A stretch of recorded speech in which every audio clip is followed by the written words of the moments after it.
আপনাদেরকে জানাবো পোস্ত কেমন ভাবে আমি বানাই। সবার আগে এখানে তেল বসিয়ে দিচ্ছি, তেলে লাল একটু ফোড়ন আর লাল মরিচ দিয়ে দিচ্ছি, তেলটা গরম হয়ে দিচ্ছি। আস্তে আস্তে আলুলে ছিঁড়ে দেবো, আর ভালোভাবে একটু ভেজে নেবো। এটা আলুটাকে লাড়াচাড়া করে ভালোভাবে এটাকে ভেজে নেবো লাল করে। তারপরে এখানে একটু নুন দেবো, এটাকে ভালো করে লাল করে ভেজে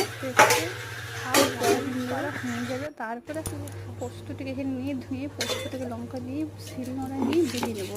আপনারা চাইলে তো মিক্সারও বেটতে পারে, বাট শিলনোড়ায় বেশি টেস্ট আসে। আমি এখানে শিলনোড়া নিয়ে ভালোভাবে এটাকে ভেজে নেবো। আপনারা চাইলে তো আরও বেশি লঙ্কা দিতে পারো, যেমন ঝাল সেই।